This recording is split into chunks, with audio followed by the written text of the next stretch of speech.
What's up, everyone? Welcome into DodgerHeads, presented by DodgerBlue.com, your home for the 2020 World Series champion Los Angeles Dodgers. My name is Jeff Spiegel, joined by Justin Lorber. Special Sunday night edition of DodgerHeads, recapping the MLB Draft. Justin, we're going to get to your thoughts on the Dodgers pick. We're going to get to your thoughts on the first round as a whole, as well as the other stuff. But just talk to me quickly about, this is one of your favorite days of the year. Did it live up to expectations? Yeah, I think so. This was a pretty wild draft. A lot of unexpected picks. Some guys falling further than they should. Some guys getting taken maybe earlier than they should. I think the first round was a lot of fun. Good, good. Well, here's the plan for tonight. We're going to talk about the Dodgers pick. They select Maddux Bruns, a left-handed pitcher out of high school. We're going to talk about him to start. Then we'll get Justin's thoughts on just the first round as a whole. We'll end with some thoughts on looking ahead. The Dodgers don't pick again until pick number 101 in the third round. But if there's some guys that Justin likes in that range, and then if people have questions about the prospects, about the draft in general, we'll take those. But Justin, let's start with, you told me a funny story right before we got on about the announcement of the Dodgers pick. They end up with Maddux Bruns, number 29th overall. He was ranked by MLB Pipeline of number 49 overall. I'm sure the rankings are all over the place. But why don't you tell the funny story about Fangraphs and how the pick got announced, and then walk us through your thoughts on the pick. Yeah, so Eric Longenhagen and Kevin Goldstein, who are the two prospect guys for Fangraphs, they had been tweeting out the picks before they occurred on the broadcast. Makes it interesting. Some people don't like it. I personally like to know what's going on before the broadcast, even if it kind of spoils it. And they had tweeted out, Eric Longenhagen had tweeted out that the Dodgers were going with Chase Burns, who is a prep right-hander from, I think, Tennessee, committed to Tennessee. And a little surprising based on the profile. A big fastball, I think up to, like upper 90s. But that's really the selling point with him. Wouldn't have been my pick for sure, so that was surprising. And then, as it turns out, it's actually Maddux Bruns, not Chase Burns. Somewhere in the messaging, a letter got switched around from Bruns to Burns. I like Maddux Bruns more than Chase Burns, and that's nothing against Chase Burns. Some random Tennessee fan came into my mentions to comment about Chase Burns being a top 5 pick in 3 years. Good for him. I hope he is. But right now, I like the Maddux Bruns pitch more so than Chase Burns. This is a pure upside pitch. He's got a big fastball up to 98 from the left side, pretty rare. 2 above-average breaking balls. Has a changeup that he hasn't used a lot. Now, the big worry here, I think, is the strike throwing.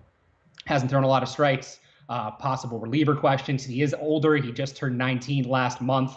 So, could be draft eligible in 2 years. Might present some signability questions, but based on his comments in an interview that just came out, I think a couple minutes ago, it does look like he's going to sign.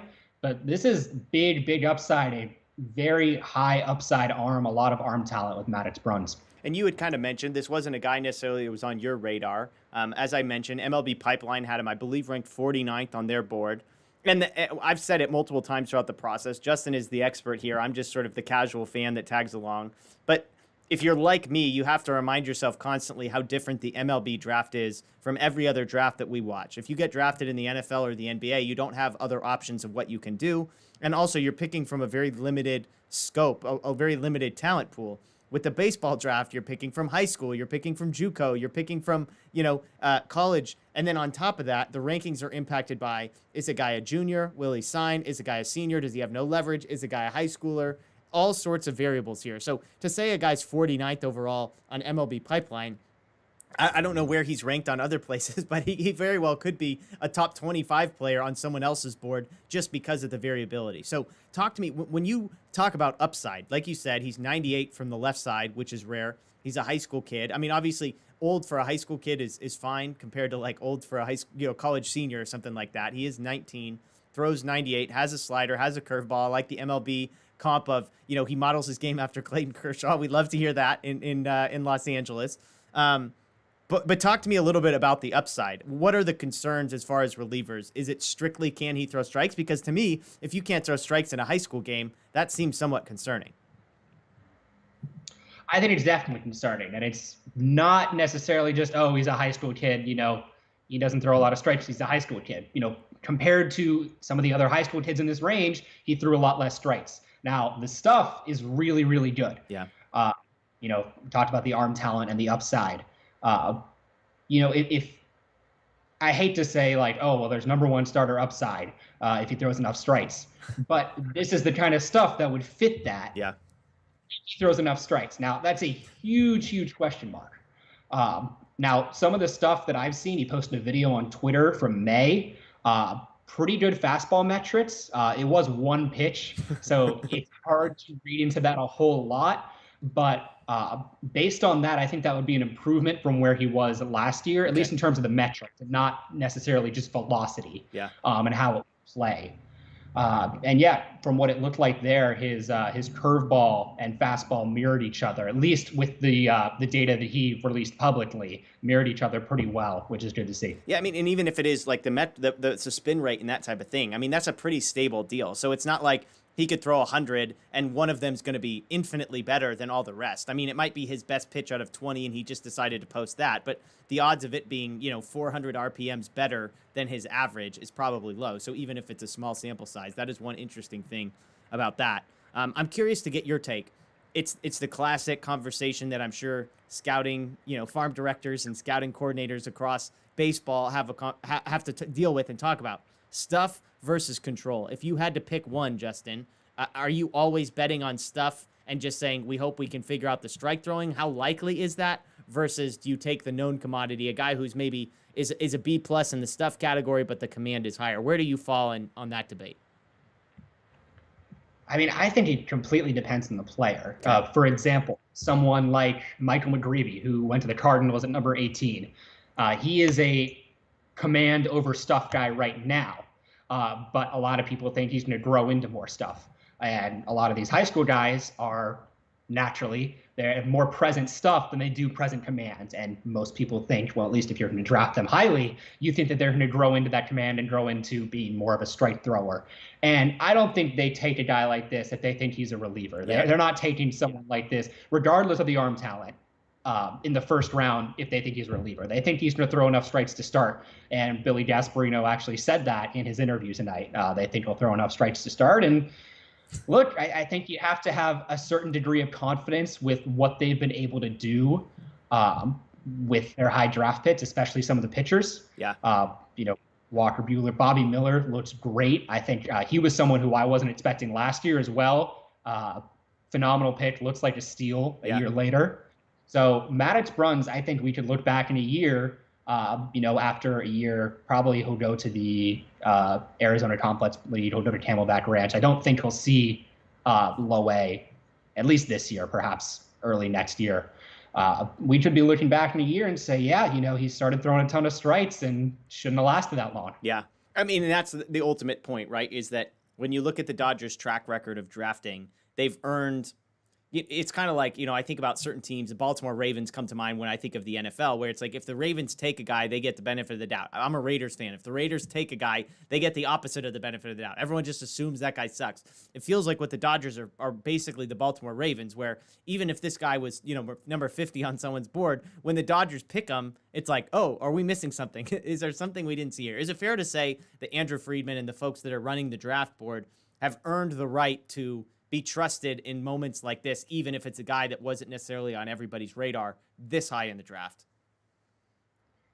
Yeah, so I want to hit on two things there. You mentioned the variance, and the variance from team to team. This guy was ranked 49th, 50th on another ranking. The variance from team to team is going to vary widely. Yeah. Kylie McDaniel, who works for ESPN, was on the ESPN broadcast tonight, actually talked about this on a podcast. If all the public boards, theoretically have a guy, between 25 and 35, that doesn't mean the highest team on him is at 20 and the lowest team's on him at 40. Yeah. It could be the highest team on him has him at 9th and the lowest team on him doesn't even have him on their board for one reason or another. So the variance between 30 individual major league teams is going to be huge. And there's only, 4 or 5 major public publications, rankings. Yeah. And there's 30 major league teams. So there's going to be a lot more variance there. And Billy Gasparino said they thought he was the top high school left-hander in the draft. And that's pretty good because another high school left-hander went 7th overall. Wow. So I think that says a lot. And yeah, I do think that Gasparino and the other guys in the scouting department have earned the benefit of the doubt, if you even doubt them. I don't think this would be a pick to doubt, because, really talented arm. They think he's going to throw strikes. There isn't much more there to that. We got to wait and see. I don't think there's any reason to hate the pick. Now, if he ends up taking up a huge portion of their bonus pool, I think that might make some people feel differently. But it seems like they're going to get him signed, and hopefully it's for not too much above slot, ideally at slot or below slot. Yeah, no, totally. And the slot piece I want to get to in just a moment. Totally agree. I mean, and that's the thing, is you have to see a whole draft, how it plays out, right? Like who they take at 29 in isolation, you can evaluate, but it also is going to then impact what they do at 101 and what they do onward and upward. So let me ask one thing. Left-hander, high school, either of those things surprise you when it comes to the Dodgers pick here? I mean, and maybe like, that's not to say that they were like, we're going to take a high school lefty, but based on your sort of track record of tracking this stuff, how uncommon is it for them to take a high schooler? How uncommon is it for them to take a lefty? Or is it just best player available, and this was the guy that was at the top of their board? I think it was best player available. They don't have a second-round pick, so this is kind of your one shot to grab, real impact talent. And they liked Bruns, and they went with Bruns. Yeah, no, it's fair. It's fair. Signability issues, you mentioned on Twitter, he's already saying that, making it seem like he's very interested in signing with the Dodgers. I believe I saw that he's committed to Mississippi State. A guy that wasn't necessarily ranked in the top 50, top 30, top 40. So you would think this isn't a guy who fell from number 9 to 29 and therefore, was counting dollars in his bank account a week ago that aren't going to be there now. The flip side is he is a high schooler, and so there's always issue there. From what you're seeing, from what you're hearing, is there any sense of signability stuff? You would, again, think with a team like the Dodgers that only have one pick in the first 100 that they were not going to pick a guy that had signability issues. Anything you're seeing that would make you question that? No, based on what Gasparino said tonight, based on what Bruns said tonight, it seems like this is something that will get done. Good. One thing I do want to mention is he's 19. He's older. His birthday was last month, which means he could be eligible again in 2 years, not 3, if he did go to college. So that's another factor that, in a neutral context situation, I think would raise most prep players' signing bonus demands, not by a whole lot, but by a little bit, because they have that extra opportunity where they could stay for 3 years in college, but they could also stay for 2. So, you're paying a little bit more for that, you would think.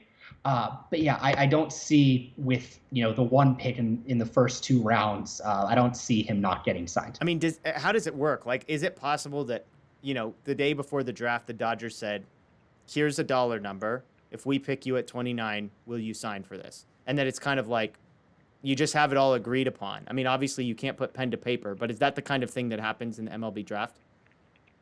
Yeah, those kind of discussions happen. They're happening with multiple guys at once. They might have a top guy that they like. They might have a backup guy where they're saying, oh, well, if this guy takes this amount less, is he worth it? And, you're really working down the board. And for the Dodgers, that's a lot different than other teams because they don't pick again for another, 60, 70 picks.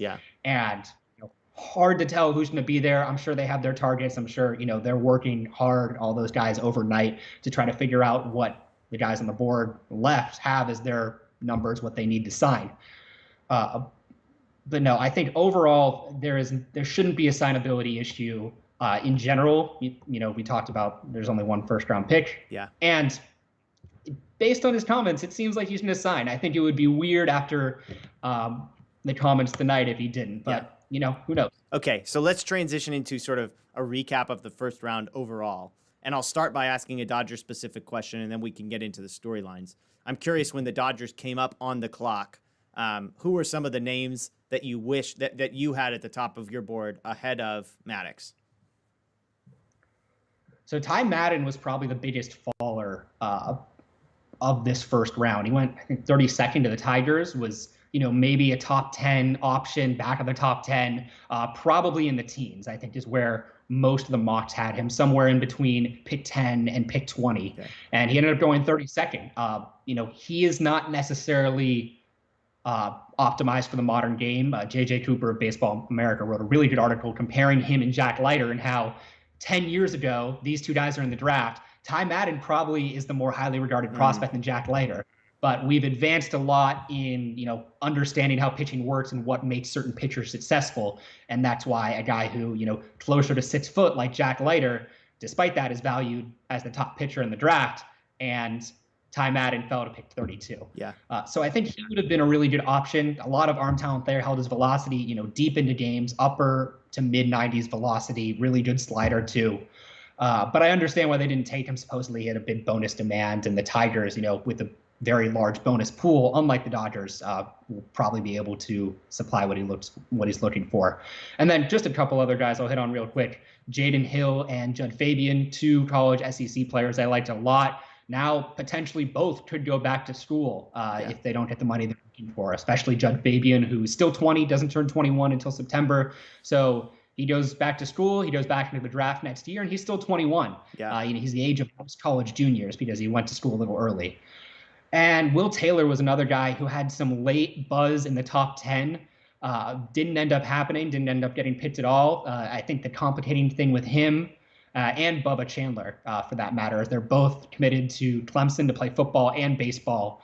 And those are going to be tough guys to sign for any team, especially if the Dodgers were looking at them. Yeah, fair. Okay, well, talk me through the first round. I mean, obviously, it starts with a bang, a number 1 overall pick that was not necessarily a massive surprise, I would say, but definitely something that, it wasn't necessarily on people's radars altogether. Talk to me about how the first round kind of broke down in your estimation. From what it seemed like, up until about 2 hours before, Marcelo Meyer was the favorite, and it started to shift. And, the Pirates went for Henry Davis, I think, in part. I think it has a lot to do with the money. Now, certainly he is deserving of being the number 1 overall pick. He's a top 5 prospect in this class, no doubt about it, maybe even top 3. So I don't have any problems with taking Henry Davis number 1. That guy's going to be a major league catcher, probably an above average catcher too if he continues to hit. So no problems with that. I think they went there, in part because of the money. He'll take an underslot deal, and that sets them up well for tomorrow when they have the first pick of the second round. Fair. Jack Leiter went number 2. That was kind of expected. Jackson Jobe, number 3 to the Tigers. That had been rumored for a while. Red Sox got a really good deal with Marcelo Meyer, who a lot of people thought was going to go number 1. If he didn't go number 1, a lot of people thought he would go number 3 to the Tigers. So I think Red Sox fans, if there happen to be any watching this broadcast, I don't know why they would, but if there happen to be any watching this broadcast, they should be really happy with getting Marcelo Meyer. We'll hit on some of the NL West teams. The D-backs took Jordan Lawler, who was the number 1 guy in this class for a while. Kind of fell down, still, a really good player who they get to get into their system. Benny Montgomery had been rumored to the Rockies for a while, another really athletic outfielder. A lot of people have compared his swing to Hunter Pence. So I think that will be an interesting storyline to follow, him in the Rockies system. There was a lot of buzz on the Giants potentially taking Khalil Watson, who I think is a top 5 player in this class. A lot of people think he's a top 5 player in this class. And he had some buzz at number 1 overall. Wow. I think you could talk to some evaluators, and they would say that he's the top prep shortstop in this class, over Meyer, over Lawler, and over Brady House, who went 11th to the Nationals. He doesn't go to San Francisco. They take Will Bednar, who very good pitcher, definitely someone who moved himself up during the College World Series. He was great. But I think if you were a Dodger fan, you have to be pleased that the Giants didn't end up taking Khalil Watson, who was a really, really good player, and I think probably the steal of the draft at number 16 to Miami. Yeah, no, I'm looking through some of this. I mean, you mentioned Marcelo Meyer at number 4 to the Red Sox. The comp from Jonathan Mayo is Corey Seager offensively and Brandon Crawford defensively. So, I mean, that's a heck of a comp. If that's the skill set that you're going to put on a guy, is the offensive Seager and the defensive Brandon Crawford is pretty impressive there. So you mentioned sort of your biggest steal. Were there any surprises in the other direction from your estimation, guy? And again, before we say a reach, all of it is taken into consideration. There might be teams that take a guy lower on their board in the first round so that they can take a guy higher on their board on the second round. It's a very complicated thing, so I don't mean to overanalyze this, but were there any guys that you were really surprised went as high as they did, sort of maybe in the top half of the draft? Yeah, I think the surprise in the first round has to be Frank Mazzucato, who went number 7 overall in the Royals. I mentioned the prep lefty who went number 7 overall, and because he was not ranked anywhere at the start of the spring. Wow. I think if you hold a 20-round draft in February or even March, this guy doesn't get taken. Wow. So He's taken at number 7 overall, athletic lefty, can really spin a breaking ball. And now he was someone who, a lot of teams thought were going in the first round. There was some late buzz on him with the Angels at number 9, but still seemed unlikely. So for him to go number 7, and especially to the Royals, that has really not been their MO, to take guys who might be a little bit of a reach, sign them to an underslot deal, and then move money around later in the draft. That has not typically been their MO. Their MO over the last couple of years, at least, has been to take the best player on the board. A lot of time that's, a falling player, a guy who should have gone earlier. Brady Singer and Jackson Kowar back in 2018 are two great examples of that. And for that reason, a lot of people thought if Kumar Rocker's there, they're going to go Rocker, but they didn't. Rocker fell to number 10 to the Mets. And Mazzucato is probably the biggest surprise of the draft, at least for me. Yeah, Ari Swerdlow on YouTube agrees. It's because he's a nutty pick. And, that's crazy. That's the beauty of some of this stuff, right, is guys that weren't on the radar a few months ago that pop up. It happens in every sport. And so it's always a cool story, but it's also one of those things where it's like you look back on it a few years later and say, which side was right? Was the side that didn't have this guy projected in the top 20 rounds, were they actually right, or was the pop-up prospect who jumps up boards actually right? Looking through some comments, THP Knob notes that he loved the Sam Bachman selection at number 9, and he had a question as well. Jaden Hill, you mentioned him earlier. THP Knob wanted to know, would you think he'll go second round? Seems like he might need a larger signing bonus. I don't know if he would actually go back to college. What's your perspective, your pick on that one? I mean, based on talent, I think he should. We talked about it in our show on Friday. A ton of upside there. Just hasn't had a ton of innings in college and underwent Tommy John very recently, and that is what pushed him from potential top 10 pick in February to not being taken in the first round here in July. And there was a tweet by someone, I don't remember who, trying to find it now, but there was a tweet about Jaden Hill potentially looking at going back to school if he doesn't get the bonus he's looking for. And now he would be 22, but he doesn't have that many innings on his arm. So I don't think it's necessarily the worst thing if he went back to school. And, that'll be a decision that he has to make depending on what kind of interest teams have. Yeah. Okay, shifting to looking ahead, and we'll kind of close out here. If people have questions about the draft, or if you want to throw questions you have about the farm system in general at Justin, we'd love to chat about those. Brian W. asks, what positions you think the Dodgers should look to add depth at going forward in the draft? We've talked about this briefly as a casual person when it comes to the draft. Is it perpetually simply best player available when the Dodgers are on the board at 101? Or do you think they go into a year like this and say, hey, we want to pick up a third baseman, we want to pick up an outfielder, we want to pick up a couple right-handed pitchers? How do they navigate that? It's the former. Okay. In the 40-round draft, if you are, you're past round 20, 25, 30, and, you might need to fill some spots in your organization, then you're talking about taking guys for positional need. But this is a 20-round draft. It's a deeper draft than there would otherwise be because there were only 5 rounds last year. So a lot of those college guys who would have gone in rounds 6 to 20 last year are available in this draft. So there's a lot of depth, especially with college players. So I don't think there will be many, if any, teams, taking into account their positional needs and their organizational needs when it comes to this draft. Maybe, rounds 18 to 20, if you need something and they're between two guys and that's the tiebreaker, sure. But in almost every scenario, it's best player available with the context of, we have these slot bonuses, we have a bonus pool, we're trying to spend that in the most effective way. Yeah. So sometimes it's not the, complete best player available, because the best player available is either unsignable or you want too much and you're trying to do something else. Yeah. But basically best player available. Well, and that was interesting because now as we talk about it, correct me if I'm wrong, left-handed pitching is not a strong point of the Dodgers farm system right now. When you look down their list of best pitchers, it's almost exclusively right-handers. Am I remembering that correctly? In terms of starters, yes. In terms of starters, I think their highest ranked lefty for me is Robinson Ortiz, who is at Great Lakes.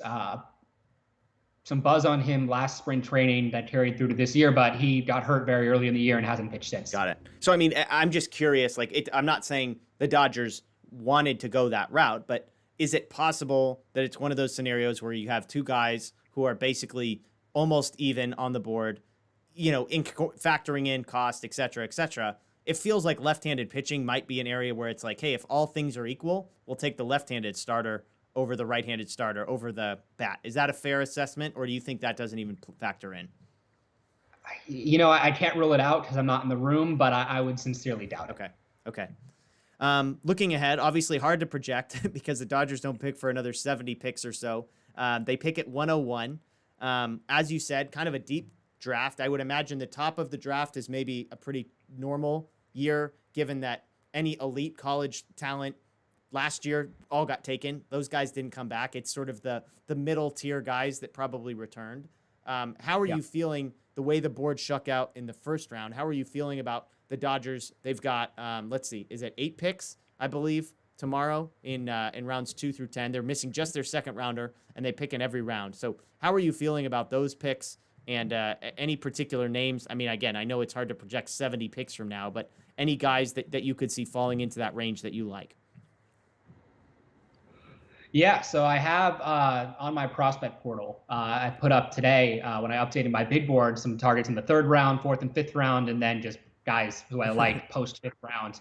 So a lot of names there if people want to go see that. FutureDodgers.com if you want to check that out. It's definitely worth your time. Yeah, you can access it through that as well. The only person that they've really been connected to, and this has been a connection made by both ESPN, Kylie McDaniel over there, and the Fangraphs guys, is Alec Willis, who is a right-handed pitcher from Colorado, a high school right-handed pitcher committed to Minnesota. But taking Maddux Bruns in the 1st round, I'm not sure if they would go back-to-back prep pitchers. And Willis is someone who definitely could go off the board before they even pick again, and could definitely go off the board if they don't take him in the 3rd round, try to, float him to the 4th round, could go off the board somewhere on the 4th round too. So that's the only concrete name that has been connected to the Dodgers in that range. But yeah, there's a lot of good guys left on the board. This is a deep class. Even if you don't factor in all the college guys who went back to school, I think this is still a relatively deep class. Okay. And some exciting guys, and we're going to get 8 more guys into the system tomorrow. Is there a round in which this might be where I start asking dumb, casual MLB draft fan questions, so apologies in advance. Is there a round in which you sort of pass a point where high schoolers are just not going to sign? And maybe it's all dependent on the guy, but it feels like at what point is there a point in the draft where it definitely feels like signability becomes an issue? Is it after the 3rd round? Obviously, depending on guys, because if a guy was expecting to go top 15, his signability stops probably at about 25.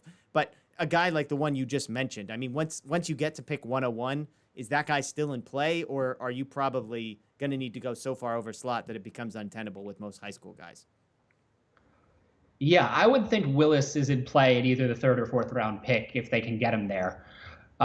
It's not a dumb question at all. So I think there's a couple of different scenarios where high school guys go. They go obviously in the top couple rounds. I think the top 4 would be a good place to cut that off. Those are where you're going to see your big bonuses in the top 4 rounds. And then you'll get some guys mixed in rounds 5 to 10, but not very many, still some. And then in the 11th round is where a lot of high school players go, not necessarily the big, $500,000 bonuses and up club, but these are more $300,000 players because rounds 11 to 20, any bonus above $125,000 counts against their bonus pool. Okay. So it's not necessarily a hard bonus number. Those guys all have the same thing. Any dollar over 125,000 goes against the bonus pool. So that is where you'll see some of the $200,000 to $300,000 high school players, and there will be some. There definitely will be some, particularly in the 11th round. And then what a lot of teams do later in the draft, and because this was cut to 20 rounds, it'll probably be rounds 16 to 20, is if they're worried about one of their high school guys that they took earlier signing, they will take a guy much later, a high school player who they know won't sign because that's basically a lost pick. But what it does do is it's a backup, because if your first rounder doesn't sign, let's say in the Dodgers case, you decide to take Will Taylor, who I mentioned earlier, he's committed to Clemson to play wide receiver, thought maybe mid-upper first round, didn't end up going. Seems like he might get to school at this point. They take Will Taylor in the 19th round. They know they're not signing Will Taylor. Yeah. But if anything happens with Maddux Bruns where he doesn't sign and they have some extra money that they can go offer that to Will Taylor. Got it. Now, this is not a scenario that comes to fruition very often. It's one that teams use as a backup, but very rarely does the backup option actually come into play. Got it. Yeah, no, makes total sense. Do you think, I'll ask you one more question, then we'll get to, if folks on YouTube, I see at least one question from Ari we can get to. The Dodgers, the ability that they have to develop talent, to develop draft picks, and just churn these guys out into successful Major League Baseball players. The player development system the Dodgers have obviously would be a massive pro, I would imagine, if you're a guy that gets drafted by the Dodgers. If you could pick a team to get drafted by from a player development standpoint, the Dodgers are probably in the top 3 to 5. On the flip side, because they are so good at player development, you look at their farm system and it's perpetually loaded, it's perpetually stocked, and it's not like you're going to the Pirates where it's like, I'm going to be a superstar in Pittsburgh in 3 years because there's nobody ahead of me on the depth chart. When you factor those two things, when you put those on both sides of the scale, unbelievably good player development, unbelievably deep farm system, do those even out? Do those go in one direction or the other? Or do you think in a mind of a player as if to say, I don't want to go to that team because it's going to be hard for me to crack the big leagues? Or are they more concerned about, hey, screw it, they're going to develop me, and that's the most important thing? I think it depends on the player. If you're a very highly regarded amateur prospect, I think you would want to go to an organization like the Dodgers or the Rays, or those are just a couple of the really good developmental organizations. Because if you have all this talent already, you're already highly regarded. I don't think you need to worry about getting lost in the depth. Yeah. You're a more mid-level prospect. We're talking potentially day 2 guys, rounds 11 or day 3, I should say, rounds 11 to 20. I think that would be a concern then. Or if you're an undrafted free agent, that might be a concern then. The Dodgers only got 2 undrafted free agents last year, even with the shortened draft. A lot of other teams had, 5 to 10, some even double digits. Yeah. But a team like the Royals, I think they had more than 10. So I think it might be a factor, the depth of their system, but these guys are looking to become better baseball players. And I think that's the first and foremost concern. And when you can do that in one of the best developmental organizations on the pitching side and the hitting side, which is the Dodgers, yeah. It's a good opportunity for any prospect. Yeah, it's like the college football recruiting thing. Again, sorry, I keep using analogies and examples that work in my mind, but it's like, when the 5-star quarterback signs with Clemson, one part of me is like, why in the world are you going to Clemson? They signed 2 5-star quarterbacks the year before you. They've got another guy committed after you. And yet, on one hand, these guys just have supreme self-confidence, and they just believe, I know they're 5 stars, I'm better than them, sometimes rationally, sometimes irrationally. But then other times you just say, if I'm a quarterback and I go to Clemson and I just put my head down and do my job, it will all work out for me in the end. Even if it's not at Clemson, even if it's not getting a ton of time as a starter, I'll be developed, I'm in the right program, etc. So I've always wondered how the Dodgers fit with that. Let me take a couple questions and we'll get out of here. Ari wants to know, are there any players the Dodgers could draft that could be big league ready soon? I know, when they took a guy, Landon Knack, last year, it's not to say he was going to be big league ready soon, but he was a 5th-year senior. There was some signability. But when you draft a guy like that, part of you thinks, hey, maybe this guy's closer. His window of getting to the major leagues might be shorter than a guy like a high schooler who they just drafted. So, again, it's not to say the Dodgers are drafting because they need a bullpen arm for next year, but are there any players at 101 that might be on the faster track to the major leagues in your estimation? So I think if you're looking at guys who are going to be fast tracked in the majors, those guys are going to be relievers. Okay. They're not going to fast track starting pitchers to the majors. I don't think they're going to fast track most hitters to the majors. Yeah. They're going to develop them and do it at the right pace. So relievers are really the only guys that I could see, moving super quickly. A reliever I really like is Evan Justice. He's a lefty from NC State. NC State. Some people may have seen him in the College World Series because they had a big College World Series run that was, of course, tragically ended because of the COVID protocols. Evan Justice is someone I'm a big fan of. Mid-90s stuff from the left side, really, really filthy. So, but I don't think he's really much of an option necessarily in the 3rd round. I think he would be more rounds, 4 to 8. I'd say the same thing about Hugh Fisher, another big lefty who throws hard from Vandy. I think he has maybe had Tommy John. He had something injury related because I wasn't on him last year. Okay. When he did not pitch. He pitched a little bit this year, but it doesn't look like he'll be able to start, but still a guy with really high octane stuff from the left side. You throw him in the bullpen, you might be able to move him quickly. Yeah. Okay. So THB asking a question I think you touched on. Your favorite pick from today was who? Khalil Watson to 16. Khalil Watson shouldn't have dropped out of the top 5 in my mind. He's going to be really, really good. And Trey Sweeney at number 20 to the Yankees. The Yankees made a great pick. And actually, those were a great 5 or so picks, 16 to 20. Number 19, Gunnar Hoglund to Toronto. That was another really. That's a guy you talked a lot about on our previous show, if I'm remembering correctly. Gunnar Hoglund, is that correct? Yeah, was hoping he would fall. Did not think that those odds were really that good. Maybe like a 5 to 10% chance, and didn't happen. Yeah, and as a couple of people in the chat have pointed out, Max Muncy of Thousand Oaks did get drafted, but not by the Dodgers. He goes to the Oakland A's, I believe. Yeah, I'm not sure if you saw Billy Gasparino was actually asked a question about that. And here, let me bring up this quote because it was really interesting what he said. They should. I mean, Max Muncy hits a walk-off home run for the real Dodgers tonight. I mean, I felt like it would have been only fitting to just say, hey, you know what? This Max Muncy 1.0 is working out well for us. So let's go right into our own backyard. Shout out to Thousand Oaks and take Max Muncy 2.0. What did Billy Gasparino say? So someone asked, would the Dodgers have drafted Max Muncy if he had dropped to them? And his quote was, I don't know for sure, but I love that concept. I'll just tell you that. I loved it. And to me, that sounds like he's saying, yeah, we would have popped him if he was there. That's hilarious. And what pick number did he go at? 25. He went to the Athletics. The Athletics had been linked to him quite a bit.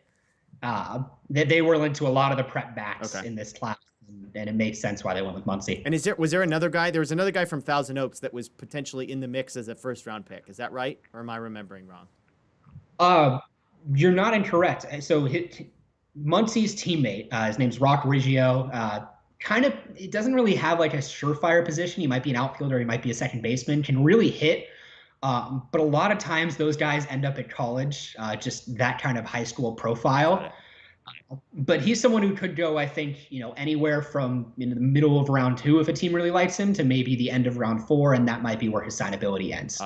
Awesome. Well, hey, Justin, we appreciate you being here. I'll get you out of here on this. I'm not going to make you do a draft grade, but your sort of one to 3 sentence summary. Maddox Bruns to the Dodgers at 29 is what?